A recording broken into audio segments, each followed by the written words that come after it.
Hello, everyone. Just a little bit about me, and then I'm going to jump into some slides. I'm a former reality TV producer, produced for over a decade on shows for CBS, Amazon, Discovery. A show that I recently worked on won an Emmy, so that was pretty exciting.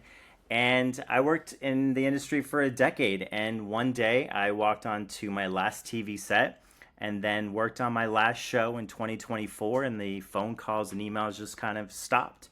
And the industry has gone downhill a little bit. So here I was in my mid 40s with two young kids and married, trying to figure out what I was going to do with my career, with my life. So I kind of turned to my own reality, which was the chaos of being a dad and parenting, and I turned that into a content career. So I'm going to be giving you some of my tips. As I say in the TV business, we always say when you're out there shooting something, we'll just fix it in post. Well, the good thing is that you're in control of filming it and then you're editing it. So we can always kind of fix it in post or fix your edits, whatever program you're using. I personally use the Edits app through Instagram. There's also CapCut, there's Premiere Pro, and they all basically work the same. But I'm going to kind of show you the basics of what I do. Reels 101 in post with Edits app. So let's just jump in. I'm going to jump in with my slides. Share the screen. So here we are. This is what can you guys all see that? And can everyone see that? If you want to jump on, is that everyone see the screen? Yes, I can see that. Perfect. So here's me. I'm Devin. This is just a little bit about me. You can also, Wait, look Devin, me I'm up so on the sorry. interwebs. I'm going to pause you for Yeah. just 1 second. It does say click to exit full screen. There you There. Is go. that Okay, better? that's it. Yeah. Okay, sorry for interrupting. Perfect. I'm silencing myself again. No, no worries. So this is me. Like I said, I was a reality TV producer. We had some videos that went viral, hit over 10 million views, and that has basically changed the entire path of my career once we had some viral hits. And I can show you some of the things that I've done that have made those hits, and hopefully you can implement that in what content you're creating. So like I said, after today, hopefully you can take a video, edit yourself with some confidence, and get some of those views and eyeballs that you're wanting. The basics of editing reels. So either you have an idea, a concept, or what we're also going to go through is some of us have a lot of videos that are just sitting in our camera roll, and you can apply it to whatever it is, whatever your niche, whatever you're trying to sell, whatever you're trying to convey. You can take current videos within your camera roll, and if you just put the right text on screen, you can make it work for what you're trying to do. So I'm going to explain that. And I think one of the biggest challenges that I hear from those that are new to creating content is, how do I edit? How do I do it? Like, you see it on there, and for me it feels easy because I've been editing reality TV for over a decade. But for most of us, it's like, oh wow, you see it in Instagram, but then actually putting that puzzle together sometimes feels like a Lego. And believe me, I did not like Legos growing up, but I like editing and putting these videos together.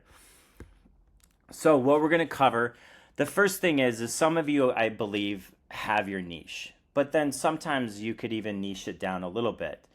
And I'm going to tell you the 3 ways to find your niche, how you kind of hook them. We're very much in the Mr. Beast, grab them in 3 seconds type of attention span. And there's ways that you can grab their attention because a lot of people are just doom scrolling and scrolling.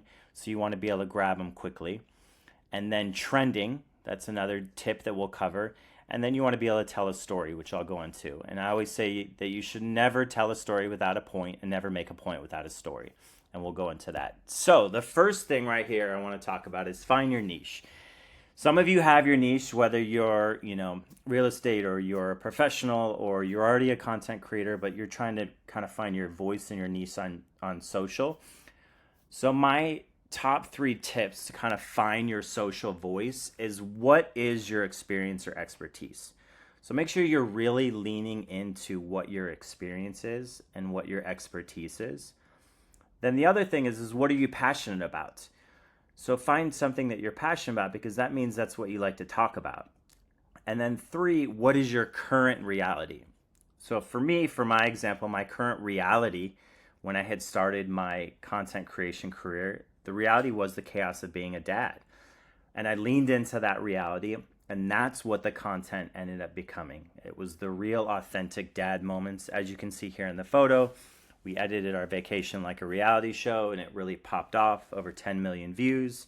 We were featured on people.com and Newsweek, and it was my current reality, and I really leaned into that. So those are some three really things that you can ask yourself if you're having a difficult time on figuring out what to post on social.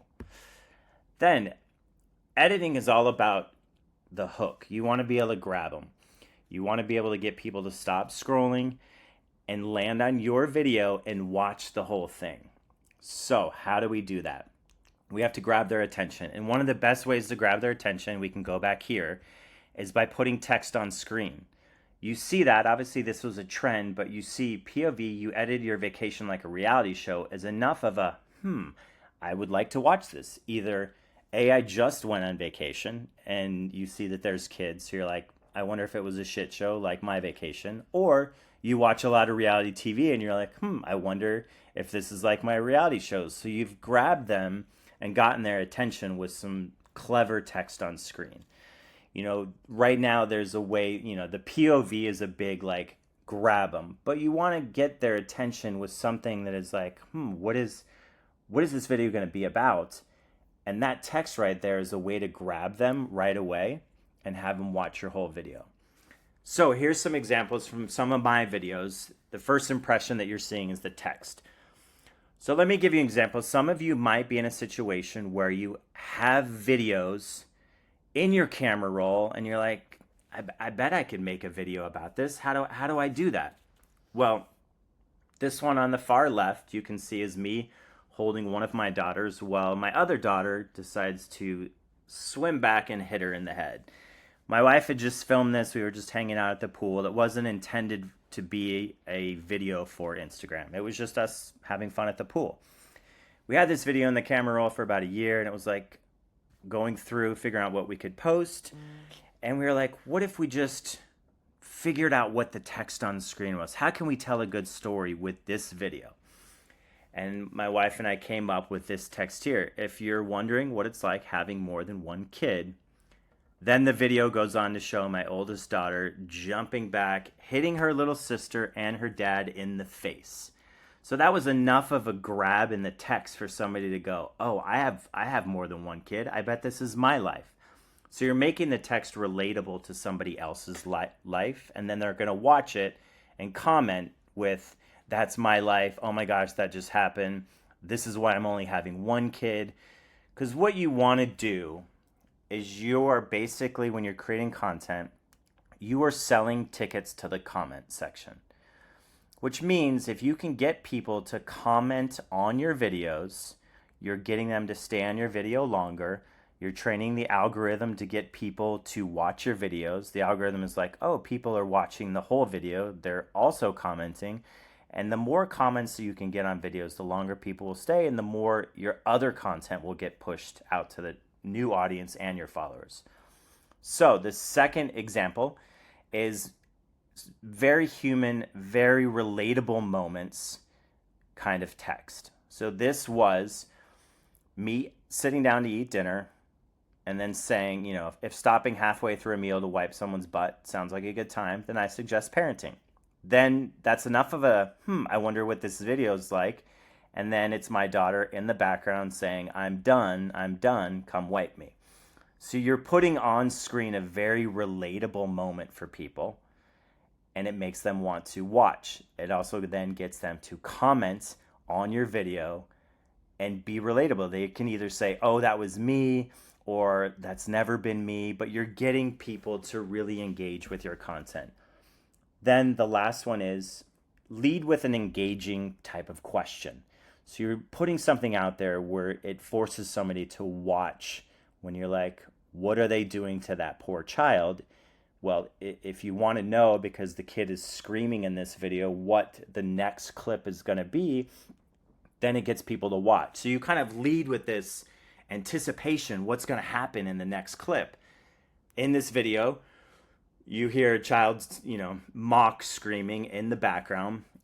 Text on screen is, what are they doing to that poor child? The next frame is me cutting a banana and then trying to piece the banana together because my kid said they wanted it cut, but then they didn't want it cut. That's why they're screaming.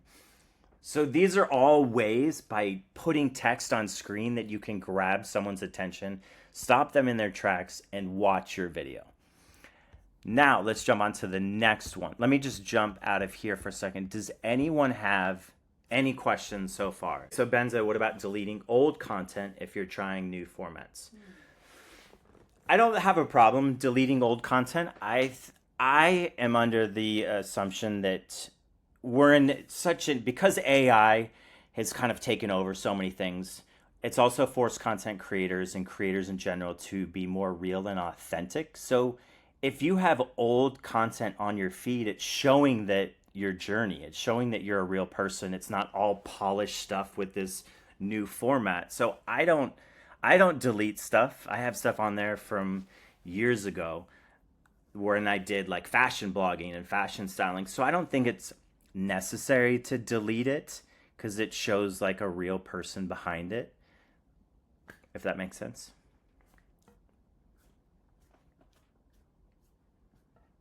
And then if anyone had any other questions, if not, I'll wait just a little bit longer and then I can jump to the next section.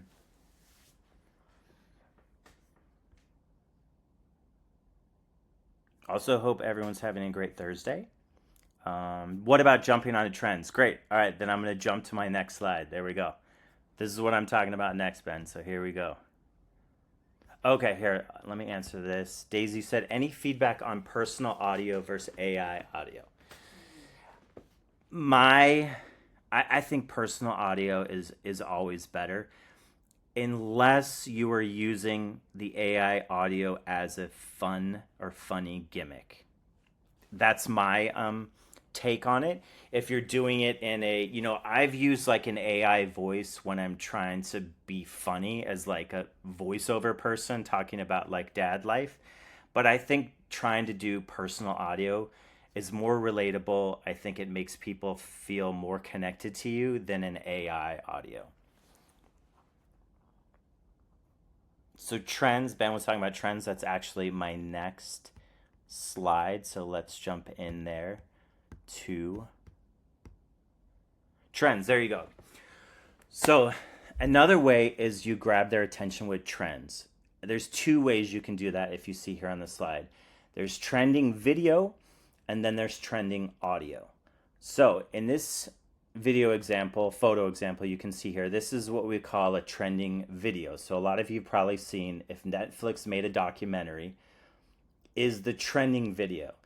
And what I suggest, if you're starting out creating content, jump on these trends and then just put your spin on it, because the algorithm is pushing these trends out. So if you jump on, I have done a lot of stuff on my feed now that has really taken off, like 90s dads or parenting in the 90s versus parenting today. So I put my personal spin on this of if Netflix made a documentary interviewing a 90s dad. So take your niche that you're creating and put your spin on the trending video. And you know their trending videos are because they're popping up in your feed all the time. And if you're not currently doing this, and I can show you after the slide, make sure you're saving videos as research. Ones that either you think are funny, ones that you think are like, oh, I could do that, but put my spin on. Make sure you save those.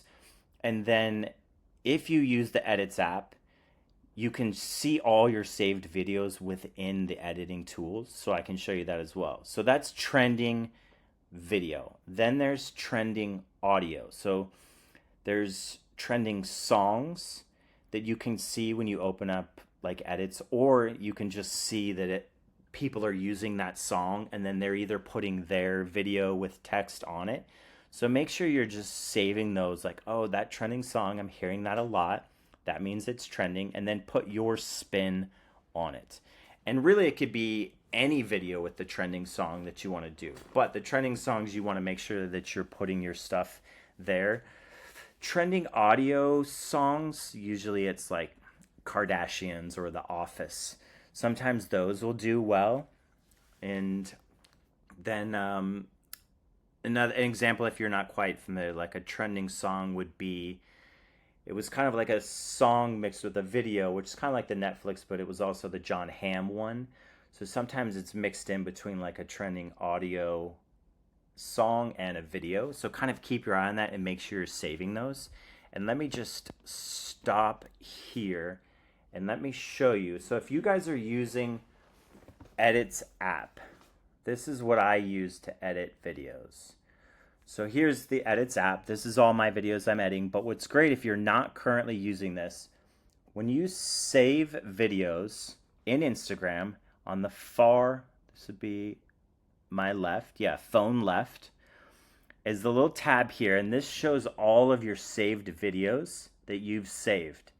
And this is a great place to start doing research. And you can also, for example, click on one and you can add notes.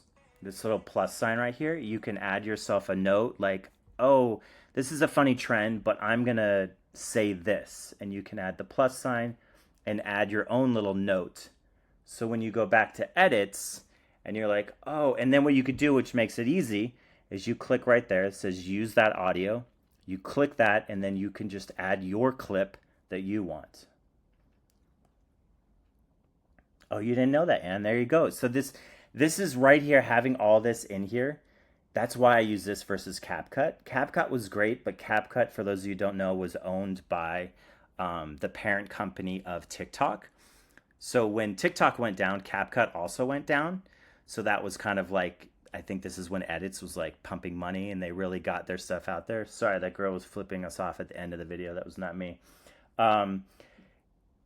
Edits is also great, and because I don't think that they publicly state that, hopefully Adam from Instagram's not on here, but they do push the content on Instagram because they're spending a lot of money for their tools. So if you guys have ever seen, probably, let's go into Instagram right now. I guess we could just go on one of my videos and you'll see, they probably won't do it on mine. You'll see on some videos that it's edited. You'll see up in the upper left that it's edited by Edits. Made by Edits is what they say. Let's see if I can find one. Maybe they changed them around, but there it'll say made by Edits like up here. So I think that is definitely something you want to use because Instagram's going to push your videos. You're using their tools. They want you to use all their tools. So let me go back to our slides. Let's go back here. So that was trends. And then the other thing that you want to make sure you do, the last tip, is you want to make sure you're telling a story. You know, I came from reality TV, which, you know, we're still telling stories there. You want to make sure that we all have a story to tell and making sure that you're telling that in your content. I think that it's sometimes we get lost in wanting to create content and you feel like your content is different than your story, but everyone wants to know what your story is. And we've gotten, especially with AI, they want, the big word everyone says is like authentic. And I think what people are saying by authentic is they just want to know who this person is behind the camera.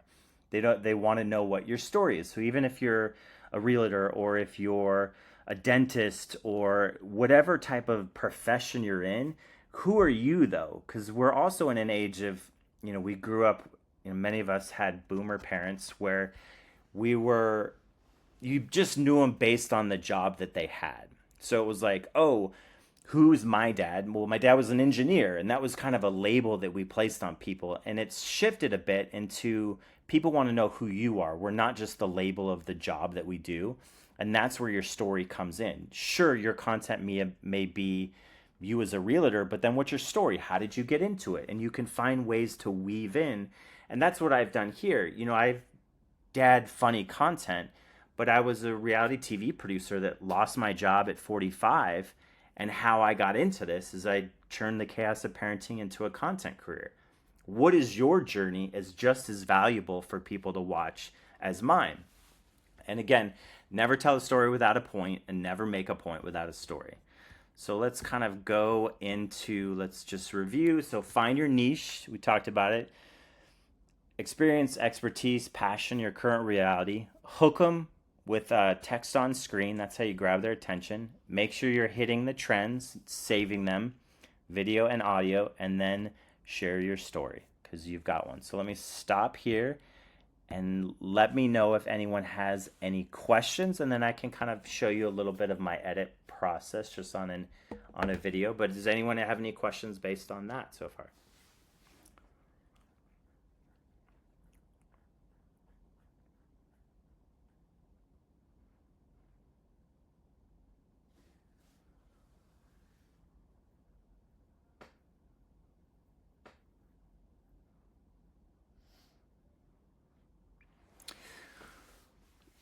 So Made by Edits doesn't have a watermark in the same way like CapCut would. CapCut had a watermark that you would have to pay for the CapCut, but if you didn't, it would stay on there. So Made by Edits is only like up where the audio is. So it's not a watermark on your video. It's like it rotates with either like the location or your audio that you're using. It'll just roll over in that section under your name and it'll say Made by Edits. I'm not seeing one, but it's in this section. Like if you see in Julie, it's like right under her name and it'll roll over sometimes and it'll say Made by Edits. Yeah, there it is. See, it was Made by Edits. So it's in this section right here. So it's not an actual watermark. How late is too late to hop on a trend? To be honest, I don't think like the Netflix one has now been going on, I don't know, 2 weeks. If you put your personal spin on it and you're still seeing videos out there, post it. You know, the Edit Like a Reality Show, we first posted that in October of last year. And then the song that we used ended up trending months later. And there's still videos, we're now almost a year later, that people are editing fill in the blank like a reality show. So I don't think that there's ever like, oh, this trend is completely done. Because if you put your spin on it, it's still content to post and you're still sharing your story and building content for your page. So there's never an end time. This is now the full-time job. So I get paid, I say we, but because it's my wife and myself, we get paid from brand deals. So we do brand deals through Instagram as the primary platform, and we get paid. Brands reach out to us. I also have an agent, and they pay us to create content. So if no one's ever seen my page, which make sure everyone follows later, we do a lot of, fun dad stuff. So here is, let's find one right here where we worked with, who do we work with recently that was fun? And we work it in. And what's great is that I have the niche is what I'm talking about, is people want dad parent creators. And then because we do like fun, funny skits, we've narrowed ourselves down even more. So if a brand is like, hey, we want a dad that's over 40 that is funny, then there's not many people in there. So if you find ways to like really niche yourself down so that brands are like, oh, this is the one we work with, Devin. Oh, so we did one. This one's here, Car Gurus. You can see. So we do like funny takes and stuff and we kind of share. So this is me, and then I cut to like my old car when I was a long, long, long time ago. And this is what we're doing for a living. So I compare it to reality TV. Let me answer that question. Um, I don't have to travel as much as I did. I get to be home with my family. I don't have to deal from a creative standpoint. I don't have to deal with multiple rounds of notes and legal like I did in reality TV. The difference here is that there's not a lot of gatekeeping. A lot more people are open to sharing their contacts, sharing their brand deals, sharing how much they make. Whereas traditional TV, it just felt like everyone was fighting for the same jobs and no one was as willing to work with each other and share info. And there's a lot more creative, I've given a lot more creative freedom in this than in reality TV. So it's been great. Creative autonomy and no BS. Yes, great deal. I mean, for an example, I worked on a TV show. This was a non-airing pilot, so it never was going to air, and we received 110 pages of notes. So I think I did a video just now, and they sent me an email with a couple sentences for notes. They said, "We love it. Can you just make these notes?" So it's way different and a lot more creative autonomy. Unfortunately, and I had to read all 110 pages because I have to write addressed for every single note. In reality TV, you literally have to go through the note and then write addressed, but then you have to tell the network how you address the note in the cut and where. So much, much different.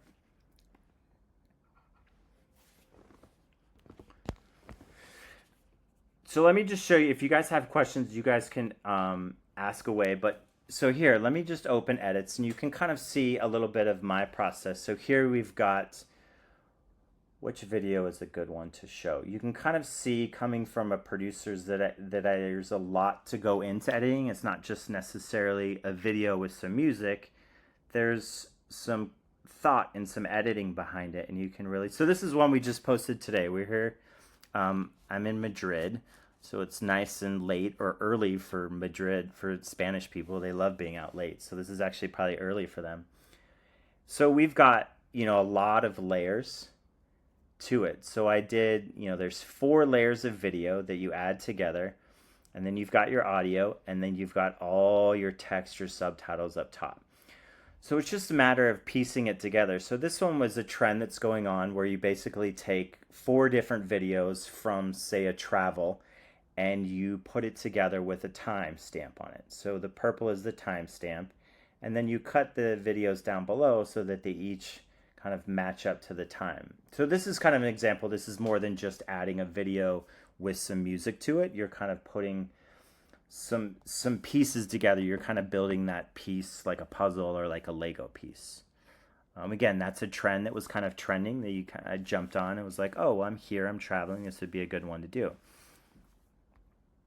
And you have an overabundance of content. I would get yourself, I know this is initially maybe seems like more work, but I would get a hard drive, because organizing photos on your phone is such a pain, and they don't, if you have an iPhone especially, they don't organize it well. And fun fact, if you add an album and you add that photo, you've now put the photo in there twice, so it's taking up more storage. So if you're already like limited on phone storage like I am, it's actually doing it twice. So I would get yourself a hard drive, Serena, and what I would do is I would organize it based on what you just said, and just take an extra bit of time before you even think about posting stuff, and put it in like on stage, teaching, you at home, and put them into different folders. Call those content pillars.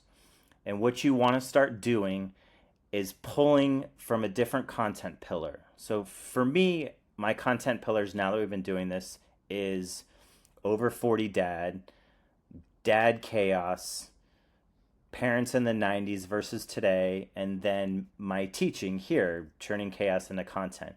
So start putting those content pillars together, and then what you can do is then it'll feel like, oh, here's one on stage. Then take 30 seconds to figure out what the story is on stage. Are you entertaining or are you teaching? And then you can start pulling that back in your phone into edits, and then you can edit so you know right away whether you're trying to educate, entertain, and I think that might help a little bit if you have so many videos that you're trying to sift through. But I would write out what your content pillars are first. Does that make sense, Serena? Does that help? Yeah, sorry, you got to do that AE work. You come from production, you got to do that. The AE work is assistant editor work, as they say. The AE work, you're doing a lot, helps you when you go to edit, because then you know exactly. But once you get yourself organized, when you then go to film other stuff, you'll have those content pillars in mind as you start to create more content. Then you'll know, oh, I'm going to do a me on stage teaching blank, and then you already know what it's going to be when you film it. And then that AE work has kind of already been done, and you're not having to redo it every time. Ideally, if you're making money with this and you're doing brand deals, then you're able to put folders together for those brands that makes it easier. So like, and again, so it's not all on your phone, but then also what you want to be able to do is get to a point where you can recycle content, because then it's like, then you're not always having to shoot something new, but then it's easier to find on the hard drive, because you're like, oh, I've got a moment here that I could use, or you worked with a brand where you shot something and you can use this for another brand. So it does make it easier to get it off the phone. And then, like I said, if you guys didn't know, when you create an album and you try and organize it by putting a video into an album, you're actually duplicating the video. So now it's taking up twice as much storage. What's next for me? Well, yeah, I'll answer the next in Spain. We're gonna go to the oldest restaurant tomorrow, and then what's next for me in content is continuing to build out entertainment as Devin the Dad, but being able to, like what we're doing here is teach people how to create content. There's a lot of, I came from an industry, reality TV, where I worked in it for a decade, and a lot of my colleagues and coworkers have been unable to find work. They're very creative and they don't know how to work in this digital creator age. So being able to, what we're doing here and teaching people the basics of how to create content, and then from there, it's being able to create some, medium to long form content, whether it's teaching or it's, fun, funny videos, but being able to continue with the creator journey and kind of bring a lot of people along the way. Because, like I said, one of the biggest issues that I had with traditional media was that it was very gate kept and people weren't willing to, like, hey, let me help you, let me introduce you, let me teach you the ways. And I find that the creator economy so far is like, hey, there's enough pie out there. Like, I'm not taking away, like, Serena, your videos about dance aren't going to take away from views on my videos about dad. I think, there's more for, more is more, and everyone, I think, gets a piece. And I think all of us learning together is great. Daisy, you asked, you started this drink.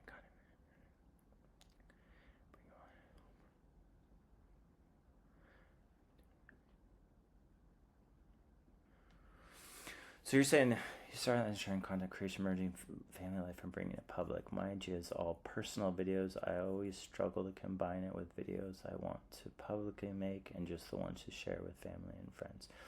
Well, there is, there's like within stories, you can share stuff with just family and friends, Daisy.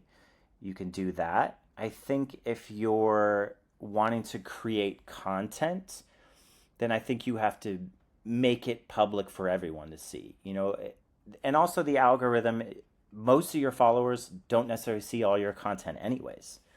So when you create stuff, your family and friends may see like half of what you're creating unless you're like sending it to them. But I think creating it for like whatever your niche is going to kind of direct what you put out there. Because I don't think you necessarily have to put everything out there. I think, Facebook is kind of like the share everything, and Instagram is kind of a more curated of what you're kind of telling a specific story. So I think finding out what it is that you want to post and talk about would help, Daisy. Serena, your question is video quality. Audio quality, number one, has to be good. So I think people are more forgiving of bad video quality than they are audio. If you can't hear something, then, especially if you're intended to hear it, then people really get upset with it. But I think we're at an age of, unless you have the iPhone 1, most phones have great quality. So I don't think if you're meaning like iPhone versus like DSLR, I would go with iPhone. I think they do better than polished Canon 5D stuff because it feels more authentic and real. And again, back to the like AI, like if it's too polished, sometimes it gets flagged as like, that doesn't look real. But as long as you're using like, iPhone 14 and above, it usually is perfect for Instagram. In general, you have a great foundation. Thank you, Daisy. I'll add that I would love to do without creating a separate account. So just finding that sweet spot between personal life and content creation to transition. Yes, that's a big one.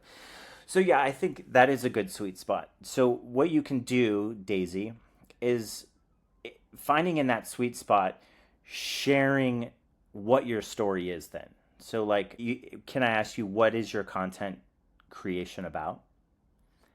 And you can type in there while you're doing that, find ways to share your story, your personal story within the content that you're creating, and maybe find a balance there, kind of like what I've done with my content is dad parenting, but my story is how I got into it. So I think you can find a sweet spot if you tell the story right. But what is your content, Daisy?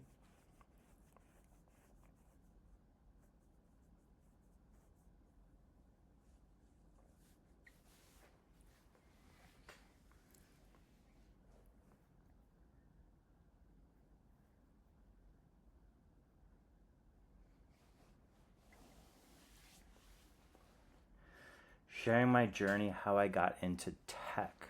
Oh, got it. Okay.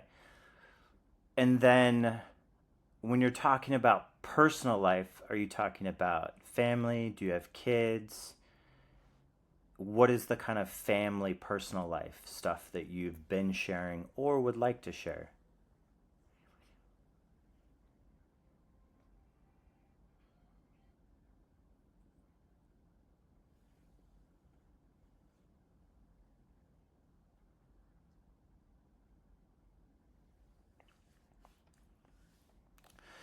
And with that, I think you can weave in, if you haven't done it yet, you're in the process of sharing your journey, how you got into tech. Well, obviously, my IG is all different fun artistic work with nonprofits. I gotcha. Okay, so you're trying to figure out how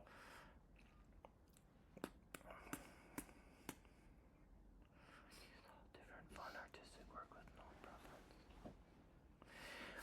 I think probably your best bet, Daisy, is to start with the journey in tech, and then you can leave your other stuff there, I think. But if you kind of, you don't have to start a new account because that's too hard. If it's already trying to figure out what to post, starting a new account is going to be too difficult. I would start with the next few posts that you do is women in tech is a big, women in AI, women in tech is very buzzworthy. And you could just do either a video with text on screen, it could be you at the computer, it could be you heading to the office, and just say, I'm fill in the blank age, if you care to do that, who has, been in tech because blank, or how I got into tech as a woman and the assumptions that you think about. So I think you kind of like, you want to get people to comment, you want to get people to get into your journey. And then as you do that, I think you can weave in your artistic work because that's all part of probably how you got into tech. And you have this unique background of nonprofit, but also tech. So I think go with this sharing the journey about tech and then weave in some of that other stuff later. But really get a foundation because it's also buzzworthy with women in tech right now. And I think your stuff will do well. And you could do very low lift basic video with a trending audio and text on screen, and it would do really well.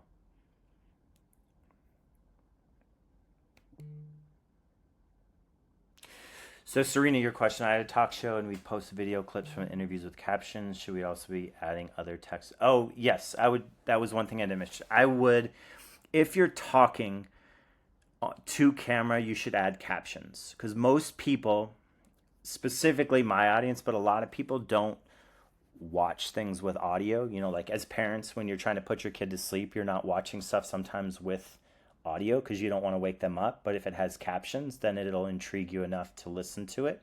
So if you're talking to camera, yes, just, and you can use the basic add captions in Edits app or CapCut. So yes, add captions to your talking videos. I don't think it's the algo. I don't think the IG algo gods like it. I think people just, if it's talking head, want to know because they don't always listen to it with music.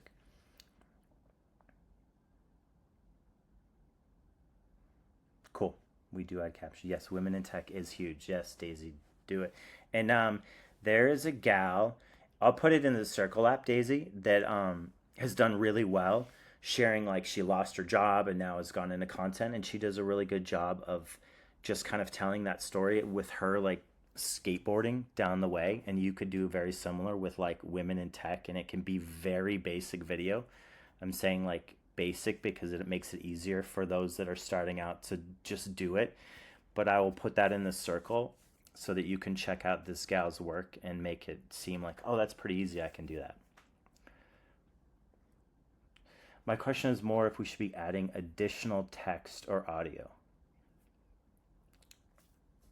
you should just add the one text that's at the very beginning that grabs people, like POV, editing my vacation like a reality show, and you don't need any other text on screen unless you're answering a question.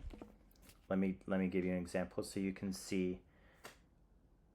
Let me show you my videos. So the only time that you want to add more text is if your first setup is like this. Then what are you doing? And then it's like me. So unless you're answering that first thing, then you don't need more text throughout. And then audio, I would keep it basic. I would keep it the one trending song, and that's it. I wouldn't do multiple, and I would just stick with one audio sound.